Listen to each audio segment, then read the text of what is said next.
From. Jeff, welcome to the Strategic Tech Coaching Podcast. Thank you so much for having me. Excited to be here. Yeah, so I've been living in Dubai for many years, so I always start with this question. I pretend that you and me are in a tall building in Dubai, and we're going up to one of the sky bars, very high up. And there's a third guy in that lift, and he will ask, so Jeff, what are you doing? What would you tell him?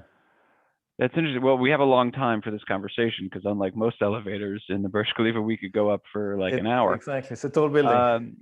So what I'm doing now is I am ideating on my 5th startup. I have left the company that bought my last startup, and I'm writing business plans.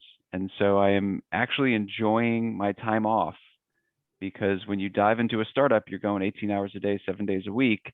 And I'm trying to get my rest in and get physically and mentally ready for my 5th and hopefully last startup. I don't think so, Jeff. This is a life sentence, you know. Once you're in it, you cannot stop. Huh? Possibly. You're also doing a little bit of a book tour. I am book touring. I am book touring. So I read your book, The End of Jobs. I shipped it to Sweden, and I was really interested in this topic. So I reached out to you, and I thank you for taking the time to speak. Look, I always love talking about the future of work. I love talking about it in a global context because we certainly have a global economy, and everything that happens in other countries impacts everybody else in ways that they don't truly appreciate. And so this is going to be my first international conversation on the book. Okay. So I am super excited. So what I liked about, one of the things I liked with your book is that before you start talking about the future, you went back in history. And I, of course, like the Swedish history. So maybe start with the history of cooperation and the history of work. Well, let me say this.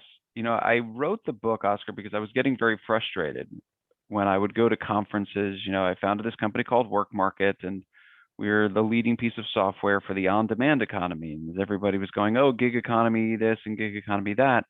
I would get invited a lot of places to speak and to be on panels.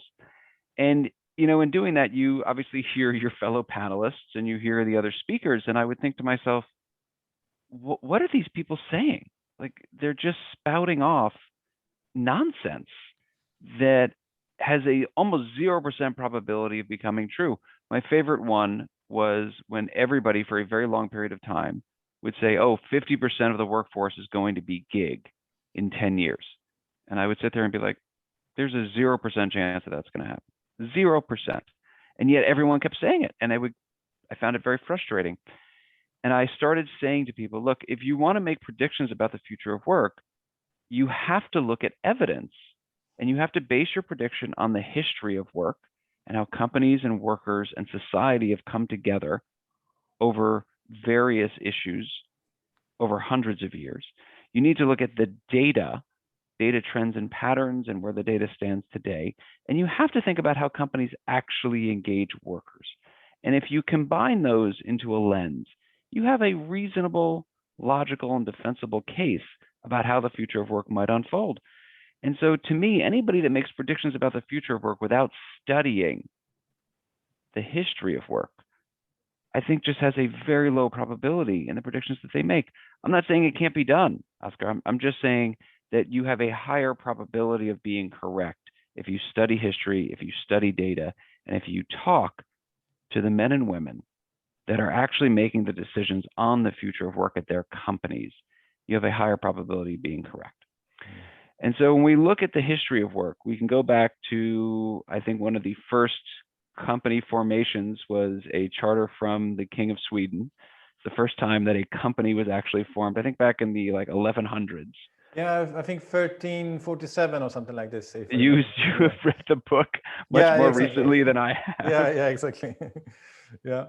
And so that was actually the first time that somebody said, you know what, there's this separate entity called a company.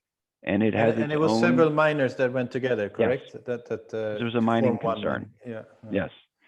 And so in 1347, thank you. And the history of the company evolved over hundreds of years until we get to this form today. And it's very important to study the history of the corporate structure, because how am I supposed to interpret how this entity, this structure, the corporation may evolve if I don't understand where it's been and how it got to where it is. And so when I think about history, I think importantly about the industrial revolutions, because these were periods of tremendous change where a new technology created so much productivity increase that it fundamentally altered the supply and demand balance between companies and workers. We have these two constituencies, companies and workers, and we have this third constituency, society, right? And we need to think about how these two entities, companies and workers, interact to the impact of society.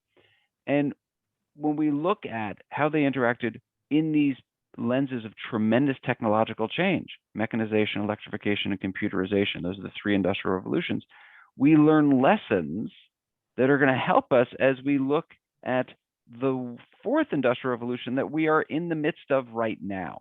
That is robots and AI. So when people think about, oh, how are robots and AI going to impact work? I always say, well, how did mechanization, electrification, and computerization impact work? Because it is the same type of process where you have this balance between companies and workers.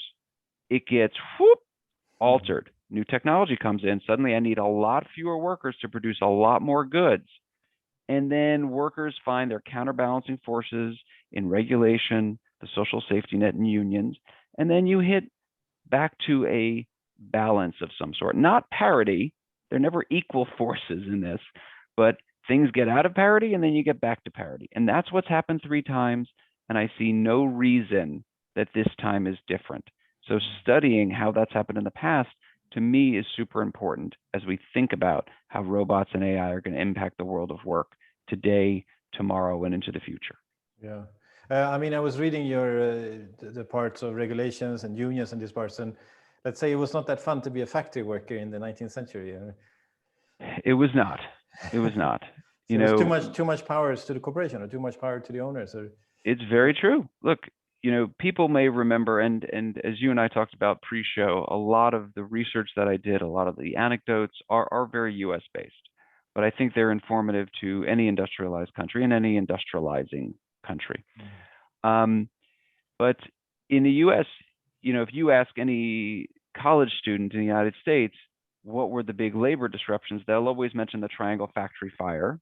It happened right here in New York City where I'm standing. And the owners of that factory wanted the workers to not take breaks, and they wanted to manage their productivity. So they locked the doors. They chain locked the doors, and a fire broke out and people couldn't get out.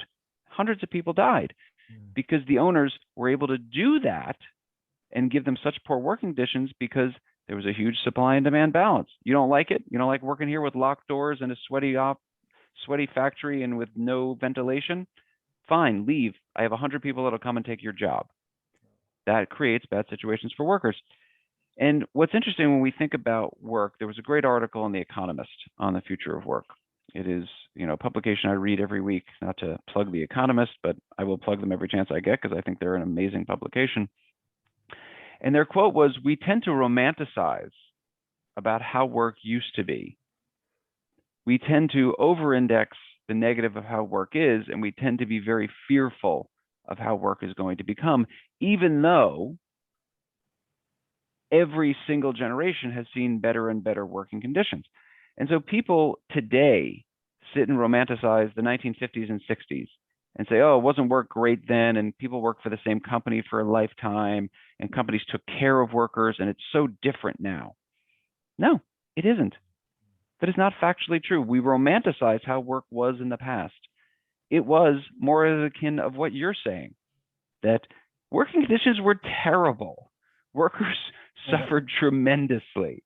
We are tremendously better off now than the workers of the 1950s and 60s and the 20s and 30s and back into time.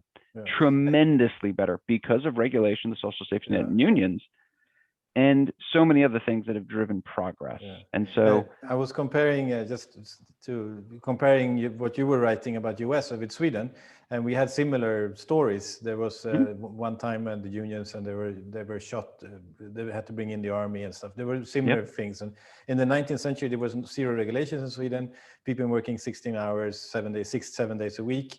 they started to talk about regulations at the end of the 19th century, but it was more because there was accidents in the factories. So it was more to protect, like, you know, it was not that they cared about the people. It was more that the owners like, oh shit, if someone dies in our factory, it's not good for productivity.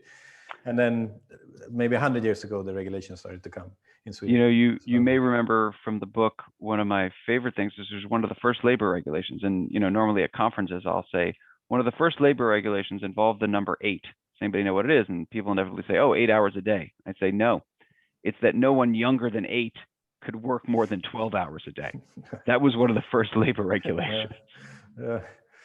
Yeah. So yeah, that we should be quite grateful that we are not in a factory at that time, I think. Very much so.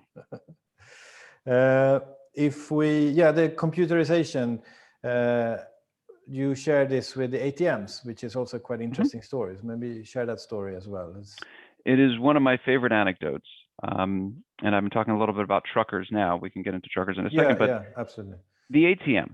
So the ATM to me, Oscar, is just this great example of the overreaction people have to a new technology. The ATM was invented, or first came to market, I should say, on September 2nd, 1969 at Citibank, actually out here right near New York City. They put the first ATM in. It took 25 years for those ATMs to be perfected, or at least improved, I should say, to the point where they appeared in every single bank branch. 25 years later, in 1995, the ATM finally appeared in every single bank branch in the United States. And in 1995, there were 500,000 bank tellers employed in the United States. And every single person that was predicting the future of work, that wasn't being thoughtful about it, made that very simple conclusion. Oh, the ATM exists, all the bank tellers are going to go. I mean, the ATM doesn't disguise what it's trying to be, right? ATM stands for automated teller machine. I'm a machine that's automating the job of the teller. So people made that very simple conclusion. Oh, that machine exists, therefore all the teller jobs are going to go. And the thing is that is a very common reaction. When people hear about a new technology, they say, oh my gosh, all the jobs are going to go. And again, history, data, and how companies actually engage workers, those lenses that we talked about in the beginning, would tell us no.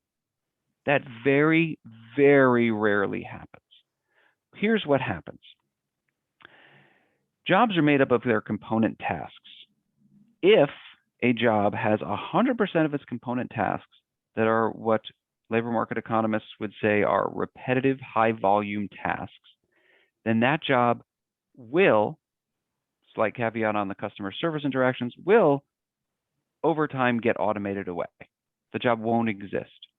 But the thing is that very few jobs have 100% of their component tasks that are repetitive, high volume tasks. Most jobs have a portion of those tasks, and most jobs have less than 50% of their tasks are repetitive, high volume tasks. And when it's less than 50%, we see almost historically no job losses. The bank teller had between 50 and 60% of their tasks that were the repetitive, high volume tasks of just taking out money, giving in money, in and out. Very simple. Same thing over and over again. And that task got moved away. And when we look at history, it would tell us that about 50% of teller jobs would go. And interestingly, that is what happened. But it does not mean that the number of bank tellers went from 500,000 to 250,000. The number of bank tellers actually went from 500,000 in 1995 to about 600,000 today. But I'll stand by my statement. About half of the jobs went on a per branch basis. The number of tellers per branch went from 21 down to 13 because their repetitive high volume task meant I needed fewer tellers. The tellers could start coming out from behind the bulletproof glass though, and they could start doing more customer service interactions. They could upsell a mortgage product or an investment product. Oh, you should come talk to one of our investment advisors. And so they were able to do this customer service interaction. And the number of bank branches in the United States more than doubled.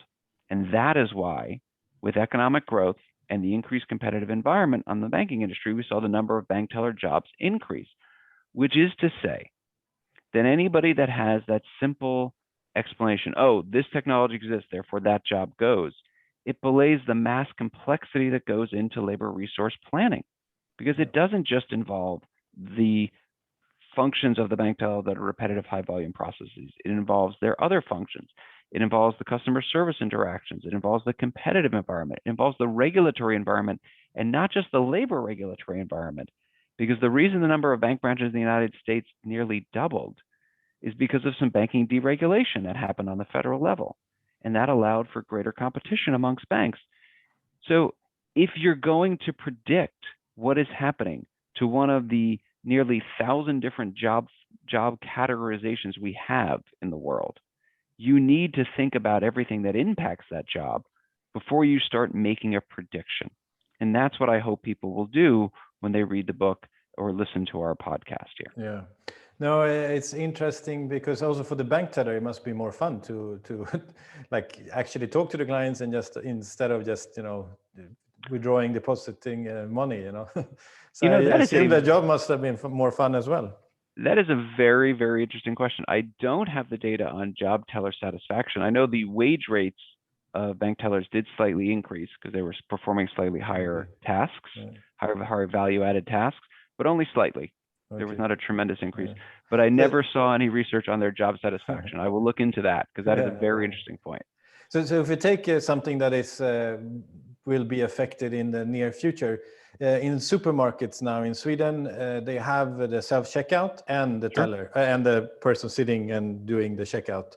So and I think in the supermarket we go to, about 50% goes to the machine and does it themselves, and 50% goes to the person.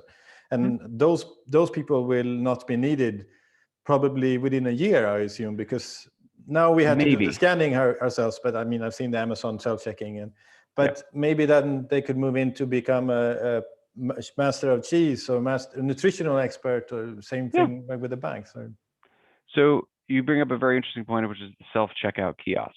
And people look at that and they say, oh my gosh, all the retail jobs are going to go. And people see the Amazon Go stores that you reference, where there are no people. You walk in, you grab stuff, you put it into your cart, the cameras and everything catch what you're doing, you put it into your bag, you walk out of the store, and a bill appears on your credit card because they have everything on file and you don't need anybody. Look, is it possible that that's the future of retail? Sure. I would say it is highly unlikely, and it is certainly highly unlikely in the near term, and even in the medium term. I like going into a store and asking somebody a question, right?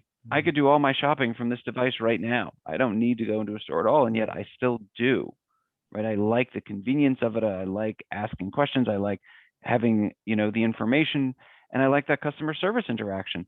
Look, could you have a bank today that has no people in it and you just have machines? Sure. But if I walk into Citibank or HSBC and all there are machines, and I just punch in numbers and I get money, or I deposit checks, or I do whatever, and then I walk in to, Centadar or some, BBVA, and they give me a lollipop and they ask me how I'm doing, which bank am I going to go back to? The one where I didn't speak to a human, or the one that gave me a lollipop? I'm going back to the place that gave me a lollipop. I love lollipops. So it is possible that we could have retail environments. It's just the customer service interaction, the competitive dynamic tend to, in industries like that, not yield huge job losses. And importantly, as we have seen the advent of the self-checkout kiosk, we have yet to see job losses of any scale within retail. Obviously, there's been a huge variable in that equation, which is the pandemic. And so we need to allow for normalization of behavior patterns in a post-pandemic world before we can draw too many conclusions, because the pandemic certainly sped up a lot of those trends. Yeah, of course. I mean, same thing all over the world. Like e-commerce have boomed during COVID in Sweden as well. So of course. No, but I think also the same thing there. Like, I'm into happiness at work. I want people to be happy and engaged at work. So that's something that I work with. So same thing, if you work in a supermarket, sitting at the checkout counter, instead maybe have less people in the shop, in the supermarket, but teach them service, teach them coaching skills, maybe teach them to become an expert on meat. And when you go to the meat section, you have an expert on meat. And just like, so if you're listening to this and you're a supermarket, maybe keep your staff and train them instead, retrain them. So. Absolutely. So another thing that I wanted to get back to this, like McKinsey report, 50% of all the jobs are lost, because that's something that I also personally have used in my keynotes, because it's like a good catchy phrase. But first of all, truck drivers. And I did this keynotes for unemployed people in Sweden, and I did some research. And in Sweden, we also have a problem because there's not enough truck drivers at this moment. And Elon Musk and everyone is talking. I mean, we have Scania in Sweden, they're all talking about the self-driving trucks.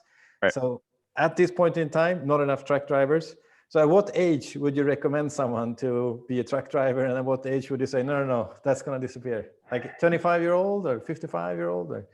I would have no problem right now advising somebody to go into being a truck driver regardless of their age. Okay. And here's why, because you're raising such a great point, because we have a shortage of truck drivers, and there's no data on this, but I would bet a lot of money that the reason we have a shortage of truck drivers is because people say to them, oh, you shouldn't go into truck driving, that industry is going to be gone in 5 years. Yeah. I will bet everything I have that there are no impacts to truck driving employment in the next 5 years from automated vehicles. In the next 10 years, probably, I don't know if I bet everything I have in the next 20, because that's a little too far out, but I bet a lot in the next 20. And here's why. Automated vehicles, and this was, I will give you an Elon Musk quote, automated driving may be the biggest technological challenge humanity's ever tried to solve. That's a quote from him a couple of weeks ago. It's really, really hard. And right now, they're not focused on automated trucks, by the way, they're focused on automated vehicles first. And if they get the vehicle right, which they've been 5 years away from getting the vehicle right for about 10 years now. If they get the vehicle right, it would take them another 5 years to get trucks right, because vehicles and trucks have very, very different needs, right? The braking a car will have to do and what the algorithm needs to understand in order to brake appropriately is very different than what a truck needs to brake, and is very different depending on how much stuff's in the back of the truck. And so all of those are variables and equations that need to be hammered out over trillions of data points once you get the car itself right. But you can make the case, Oscar, that we will never get the car right, and autonomous vehicles will never be on the road, because the incremental things that need to be solved, what are known as, in the software development world, edge cases.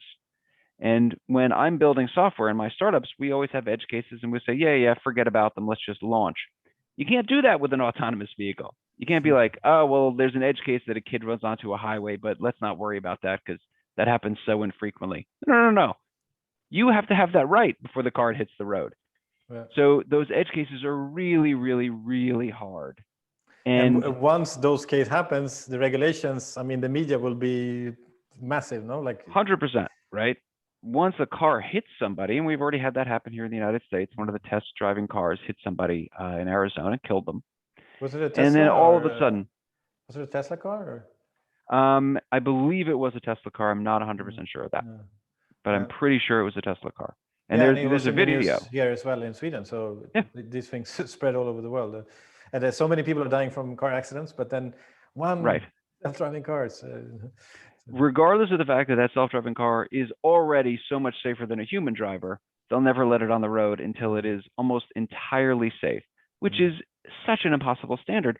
But you're hitting on exactly the next point, which is once the technology is perfected, and right now they say 5 years, it's never going to happen, but let's give them the 5 years. Once that 5 years happens, again, another 5 years for trucks, at least, then you have to think about the regulatory environment and the enabling infrastructure, because you need charging stations, you need repair infrastructure, you need sensoring technology all over the roads to enable the trucks to go. All of that will take a huge amount of time, especially to the point that you made, the regulatory environment. What happens when the truck hits somebody? What happens if it gets hijacked? What happens if the car goes damaged? Who's responsible? That stuff will take at least another 10 years, at least, for all the enabling infrastructure, technology, repair, sensors, and regulation, because the truck may be road ready, but you need to make sure the road itself is ready. So adding in that, you're at least 20 years out before the trucks are really on the road. And then, and this is the part that a lot of people leave out, and then the trucking companies have to buy the trucks. So if we look at the largest trucking company in the United States, a company called Knight-Swift, Oscar, if they spent all of their CapEx dollars on replacing trucks, and let's assume that the price of the truck drops by half, price drop to what a normal truck, a normal semi-tractor trailer costs now, which it won't. It'll be much more expensive. But let's just assume it does. And they spent all of their CapEx money, all the money they spend on everything they spend on truck replacement, which they won't. It would take them 10 years to replace their entire fleet of 18,000 trucks. And they won't do it that quickly. They just won't. They'll take a very long time. The trucks will be a little bit more expensive. They won't spend all of their CapEx on new autonomous vehicles. So a reasonable scenario is 15 to 20 years before they replace all their trucks. And when they do replace their trucks, they're not immediately going to go autonomous. They'll have a driver in there to take care of, the edge cases the truck didn't think about, or for safety, or for liability. And so you start to add all these up, and because these are parallel process or sequential processes, you're looking at 30, 40 years before you might start seeing substantial losses of jobs in the trucking industry. And again, if you want to make a prediction about one of those 1,000 different job categories, truck driver being one, you need to think about all of these things before you start saying, oh, autonomous vehicles are coming, therefore no truck drivers. No, you need to do the work and make a prediction. So it could be a pretty smart move actually to become a truck driver at this point in time, because I think not many 20-year-olds will think that, oh, I'm going to become a truck driver. So it could be a smart move. I think that it is a very intelligent thing to do, because it is a path to the middle class, and it is a job that has, I think, a future, and it is an area where there is, as you mentioned at the top of this portion of our conversation, where there are huge job openings that are going unfilled. So I wanted to talk about now, and you released your book, I think 2020, and you said that I did. Some trends will be on demand, remote work, income inequalities, and increased personal responsibility. And that was before the pandemic. That is true. All of those 4 trends, I think, you were quite good in predicting, because that's even more now because of the pandemic. So. Well, I'll say this: when you look at history, when you look at data, when you think about how companies actually engage workers, regardless of the external circumstances, you have a high probability of being correct. Obviously, I had no idea when I wrote the book that we were about to walk into a global pandemic and one of the most horrific, periods of human history that we've seen recently. But those trends are in a lot of ways being sped up. And what I think is important, and a lot of people are making these statements, oh, the future of work is accelerated by COVID. Oh, the future of work is now because of COVID. I always caution some patience on that. Look, let's talk about digital commerce, right? We all have saw a huge increase all around the world in people doing online commerce to order things. There will be, and a lot of people call that the tech acceleration. There was an acceleration of technology adoption. There will be a snapback as we, God willing, soon return to normalcy, at least in parts of the world. Are we going to order as much from Amazon and from other places as we were during the height of the pandemic? Of course not. Now that we can go to restaurants and we can go to shopping centers and we can go to stores, and we're going to do that. Are we going to go back to the level we were of online ordering before the pandemic? Probably not either. We're probably somewhere in between, but we don't know where. We don't know what human behavior will be. It's the same thing with remote work, which is easily the biggest factor in the world of work that we have clear data on and its acceleration. But I'm still not prepared to go too granular as to what is the future of work in regards to remote work, because we just don't know. We are seeing now in the United States a lot of companies saying, all right, look, you can start coming back to the office in June, but in September, we are requiring you to come back. And some workers are saying, whoa, I don't like that. And other workers are saying, thank God, it's time to come back. We don't know where all this is going to play out. And it will play out very different industry by industry, job function by job function, and company by company. So I would just caution people to wait to see how the data plays out when we normalize, as we normalize. So in Sweden, it seems like there will be a lot of like blended solution options that you can maybe work 2 days in the office and then 3 days from home. And how do you see it in US and also in New York? Like, I mean, downtown New York, rent is quite expensive. Will the office, will the people come back from Florida, or like, will they really, like office space, isn't that changing a little bit? Office space is certainly an area that I think there is a lot of good data to be slightly pessimistic about. Anybody making predictions that, oh, no one's going back to the office, oh, office space is over, oh, city centers are over. No, that's again, history would tell us, data would tell us, almost never in the history of labor statistics have you seen a change where something was going this way and that just completely reversed. History would tell us never bet against cities and city centers because they've recovered from pandemics before, or they've recovered from war, they've recovered from economic collapse. City centers almost always recover. So here's how I think about remote work. And I'm going to ramble on here, so stop me if I'm going off the rails. Surprising nobody that's been listening here, we're going to start with some history and we're going to go into some data. Look, remote work in the industrialized workforce was 1.5% of the workforce about 10 years ago. 1.5%. And definitions are important here. Remote work means more than 50% of the time you don't go to the office. And 50% is a very important threshold, because if you're in the office less than 50% of the time, you usually are not allocated square footage. You don't have like a set desk or office or things like that. You hot desk, hotel desk, there are a bunch of terms for it. Also, that 50% threshold is usually a tax threshold. It certainly is in the United States, where if you come to New York City for your job, you're considered a commuter into New York City and you pay some New York City tax. If you come in less than 50% of the time, you don't pay that New York City tax. So 1.5% are defined as remote workers. Over the 10 years pre-pandemic, the number went from 1.5% in countries in the EU, in almost all of Western Europe, in the United States, or in North America, from 1.5% to 3%. And it grew so much because of enabling technologies like Zoom was enabling me to work remotely. Okay. And pre-pandemic, we would have said, all right, the low-hanging fruit's kind of been picked there. Mostly it's workers saying, can I work remote? And mostly it's companies saying no.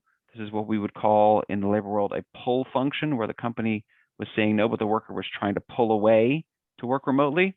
But the company had the power and they would say no. And then March of 2020 hits, and every single company had to go remote. And here's the thing that changed, is that there were two big impediments to remote work gaining bigger scale. One was the antiquated mindset. And we all know the boss that pre-pandemic would say, or even during the pandemic, I don't care that all the studies say that remote workers are happier, they're healthier, they're more productive, they have higher retention rates, and that is what every single study says. I don't care about that. What I care about is productivity equals presence, and I think magic happens when people are in the office together. So I want everybody here. We all know that person that had that antiquated mindset. And then the second reason that remote work had not grown much quicker is infrastructure and policies and procedures. It's one thing to say, Oscar, no problem, you can work remotely. It's another to make sure that there is a remote work option in every single meeting, and not that, oh, we got to remember, oh, Oscar's in this meeting and he's remote, we got to put in a Zoom option. Because if we don't have it as a defined policy and a default in every meeting invite, then you're going to slip through the cracks and you working remotely is not going to be effective. Those are policies and procedures issues. Infrastructure issues are, we can say, hey, you can work remote, but if you can't access all the company's systems from outside the company's four walls, then you can't really work remote. So if we don't put in place the infrastructure to let you work remote, in March of 2020, mindsets changed and infrastructure policies and procedures were put in place. And so that is why in the future set, as we think about the normalization, we see about 8% of the workforce working remotely. Now, remember, remote work has a very specific definition. Flexible work is something we've never tracked before. And flexible work is exactly, Oscar, what you were saying, which is, oh, come in 3 days a week, come in 3 weeks a month, and then work remotely for a week. That is more than 50% of the time you're actually in the office. It's just, you're not there 9 to 5. Maybe you come in at 10, maybe you leave at 3 one day, maybe one day you get in at 2 and you stay until 9. Who knows? Like, we're indifferent. It's just come in and then don't come in and then that flexible work arrangement. Okay. The flexible work arrangement will account for about 33% of the labor force. Okay. And Yeah, it's because important to 3% and 8% sounded low, but okay. So flexible and remote, if you define it like this, then okay, it makes sense. Yeah. And there's one other data point to help put that 3% to 8% in context, which is in the OECD, the Organization of Economic Cooperation and Development, of which Sweden is a member, the average workforce has about 40% of the workers that can work remotely. Yeah. Right? So that 33% is almost 75%, 3/4 of all workers that can work remotely well, yeah, okay, or true. flexibly, I should say. Yeah. Because clearly in manufacturing, in transportation, in logistics, and a host of other jobs, you can't work remotely. Yeah, in a hospital or like, right. If you're a nurse, no, I'm working from home today. Yeah, working from home, I will remotely change your bedpan. No, you need to physically be there and administer drugs and do things like that. So those are things important to remember. But to your point about office space, just to spend another second on this, there are two trends going on with office space. And one is everything we just said, more remote workers, more hotel desking, and that will definitively happen. But the counter to that is de-densifying, that offices are going through a process of moving workers further apart from each other. And this will not just be a COVID remnant, right? We will have other pandemics. I hate to make that prediction, but the surprising thing about COVID is that we hadn't been here before, quite frankly. Like, this is not the last time. God willing it is, but probability-wise, it's not the last time we're going to experience this. And so people will be more germophobic, and they're going to want more separation. So the de-densifying will not fully offset the remote work, and I think you'll see a 5 to 10% reduction overall in companies' footprints over a 5 to 10 year period, which is to say some reduction.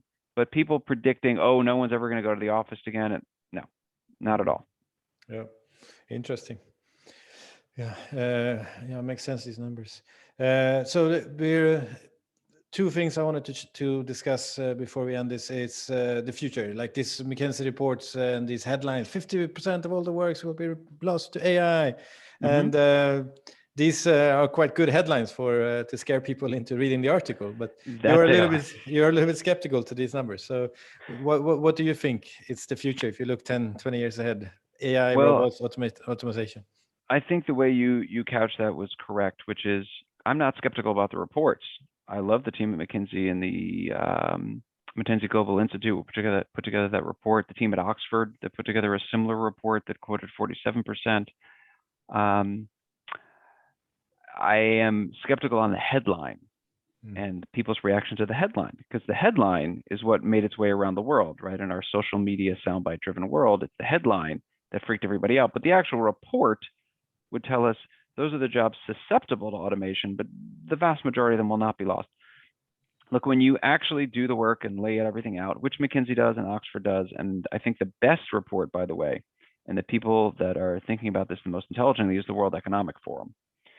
And I would say if you're going to read one thing about the future of work, well, actually, if you're going to read one thing about the future of work, you should read my book. But if you're going to read two things, you should read the World Economic Forum, their 2018 report on the future of work, and I'm sure they'll have another report coming out soon. When you do that work and you read those reports, you see that 10 to 15% of jobs over the next 20 years, because of the percentage of their component tasks that are repetitive, high-volume tasks, because of the industries and the customer service interactions and the competitive environments in which those job functions exist, you will see 10 to 15% of jobs go over the next 20 years. And that is a huge change, right? We always see job destruction, but this will be an acceleration of job destruction over a period of time. And it is something to be very, very fearful of, not because those jobs are permanently lost to the number of jobs in society, because society will create more than enough jobs to supplant them. So the prediction that I make is that there will be no net job losses. The important word there being net. 10 to 15% of jobs go, but we will create new jobs in hard tech areas, in hard human areas, areas that involve creativity and empathy and human interaction. There'll obviously be a ton of jobs in robotics and AI themselves. And there are always jobs in industries that we never even thought about or predicted, right? If I told you 20 years ago, we're going to have hundreds of thousands of people employed as social media marketers, you would say, what the heck is that? Well, nobody knew about it 20 years ago, and Yeah. now we have hundreds of thousands of people that do it for a living. So the TikTok next, celebrities. exactly. I'm still not 100% sure that's a sustainable job, but topic for another Yeah. time. The challenge in my mind is the retraining necessary to move people from the industries, the job functions, in some cases the geographies, where jobs are being lost, to the places and the industries and the job functions where jobs are growing. I think about the United States right now. And again, we're still in a pandemic and the data is all over the place. So it's very difficult to draw conclusions. But you can look at the 10 million people that are out of the labor force in the United States right now, and you compare that to the 8 million job openings that are in the United States right now. We don't have a labor market issue. We have a matching issue. And that matching is not just, I didn't know about that job, but it's, I may not have the skills for that job. So how do we train people? How do we get the information to them effectively?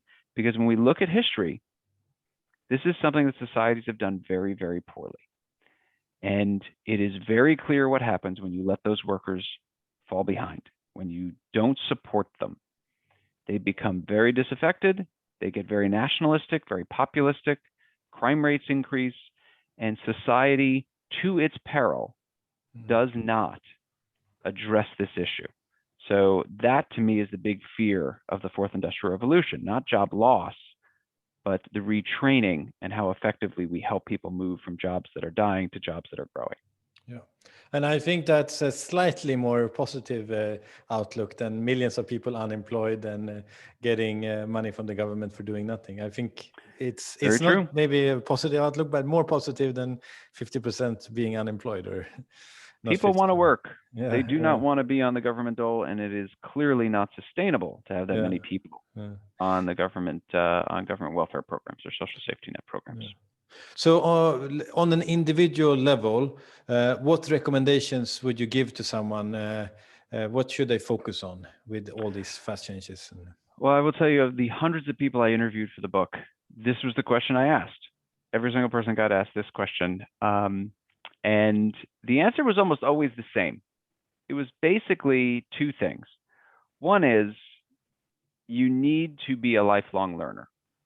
And it's a term, Oscar, that I think a lot of people are saying, oh, God, that term's getting overused. I would say it's not being used nearly enough.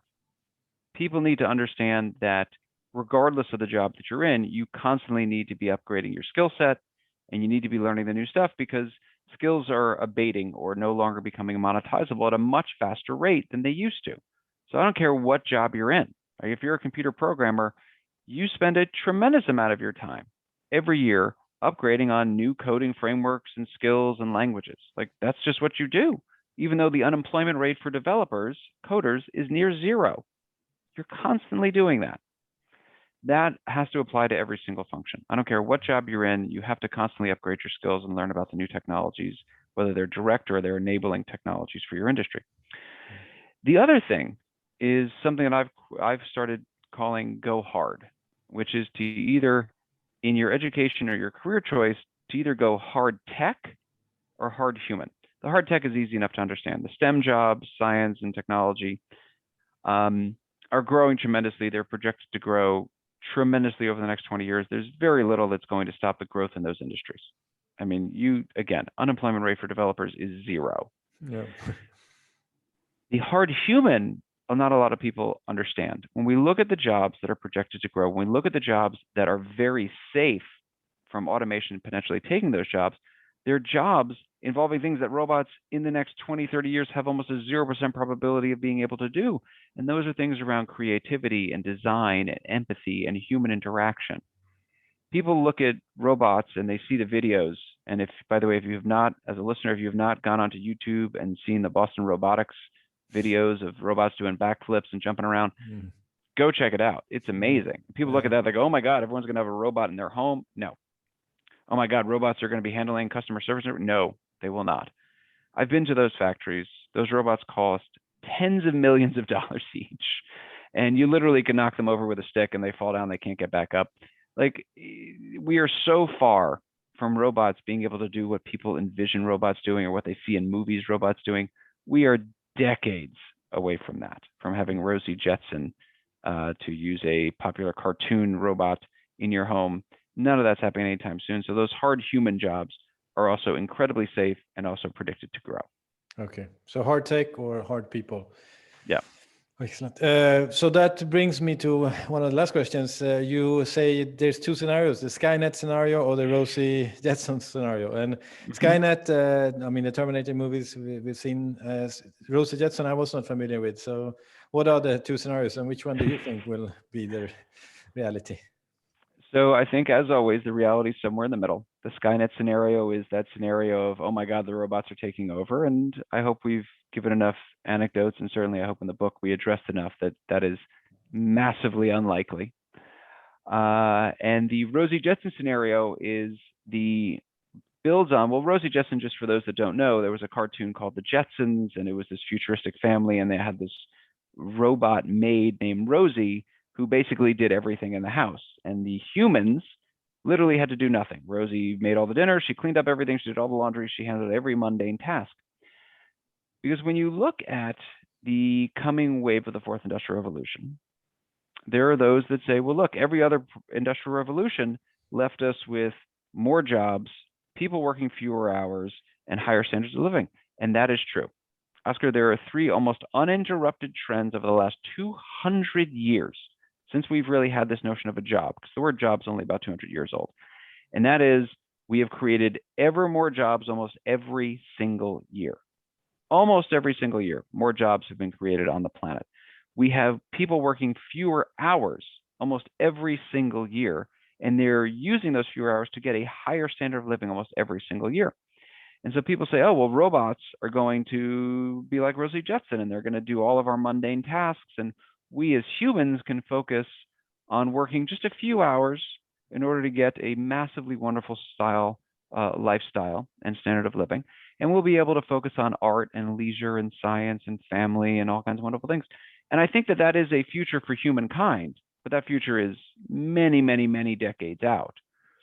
The most likely scenario is that robots and AI are doing some mundane tasks in the workforce, that the Skynet scenario doesn't come to pass and we see some job losses, but not tremendous, and that our challenge is the retraining of workers. And so people are out there saying, oh my God, technological unemployment, the doom of mankind is here.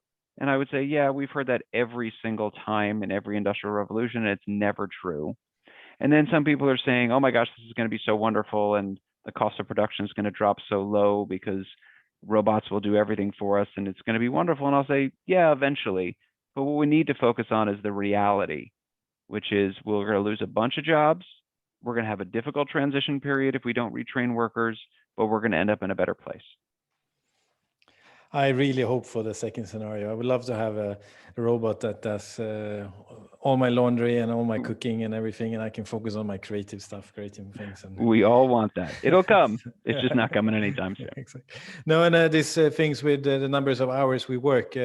When I read your book, I looked at Sweden, and it's the same thing. Like in the 19th century, in the factories, we worked 16 hours, 6, 7 days, sometimes 7 days a week. You know, and then I think 1911 they regulated it in Sweden, and then it's been regulated more and more and more. And I think 1960 we stopped with the 6-day weeks, and in the 1973 we started with the 40-hour work week, and then I mean, as you may know, Sweden we're quite good with vacation as well. Something that maybe US should learn from. That most people have 5 weeks vacation, and some even have 6 weeks vacation. Mm-hmm. So yeah, no, if we can cut down working 4 days a week, and then maybe spend. And also now the work is very mental. There's a lot of stress, mental stress. So maybe to boost that creativity, we need less hours in the office, and so. You are certainly correct that we've replaced a lot of physical stress with a lot of mental stress. Yeah. That is certainly what's happened, but it is good to hear, as you've studied the labor statistics in Sweden, that they broadly match what has happened in the United States, because all developed countries have gone through the same basic process. Some countries are a little further ahead in one way, and some countries are a little further ahead in another. And some people have chosen a very different model, right? The Scandinavian model of capitalism is very different than the Anglo-Saxon model of capitalism. And so people in America work a larger number of hours than they do in most of Europe. And we can argue which one is better and which one is this, but they're debates around a very small movement in data, right?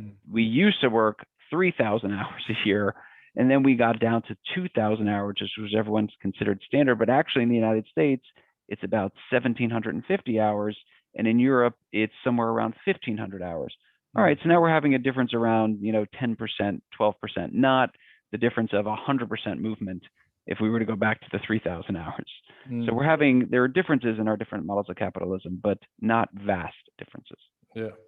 So now I really appreciate the time and your book. I think everyone listening, recommend you to buy this book because it's quite interesting to see, and also a little bit more positive outlook. We need to constantly learn, retrain.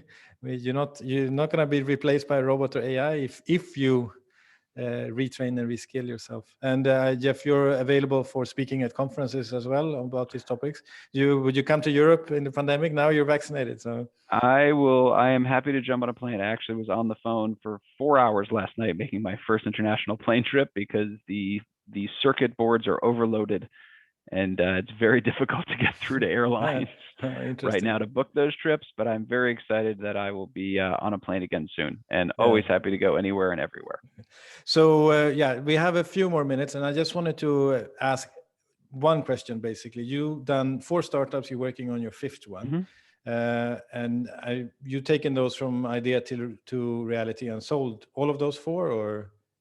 Well, 3 of them were sold. The first one failed miserably and left me broke. And so my great advice to every entrepreneur is, if you're going to do multiple startups and have one of them fail and you lose all your money, make sure that's the first one. Okay, excellent. Make sure it's the first startup that leaves you broke. Yeah. No, so I wanted to leave the listeners with what are your biggest lessons from building these 4 companies? Well, shocking nobody, I am very data focused in my decision making. And I'll tell you this, when you do a startup, we start these companies knowing that the data tells us 90% of them fail. And so I always tell people, you need to be thinking about, how am I increasing my probabilities that I'm going to survive first and foremost, and then hopefully past the survival state, you succeed. And when I think about the variables in those equations, and it might be a little, too logical to think about these as equations, but it's how I think about the world. The biggest variable in those equations is you. It is your ability to just put one foot in front of the other and keep going forward. The perseverance of the founder, the founding team, and then the influence they have over the rest of the team. Because if they see you putting one foot in front of the other and just putting your head down and moving forward, even though everything is pushing against you, the competitive environment, you're running out of money, customers don't love it, keep pushing forward. And if you keep pushing forward, you just increase your probability of success with every step you take. And so I would just say, keep putting one foot in front of the other and keep going is probably the best advice I can give to any founder. Perfect. Thank you so much. One day at a time, one step at a time, keep pushing forward. Thank you so much for taking the time. Thank you so much for having me.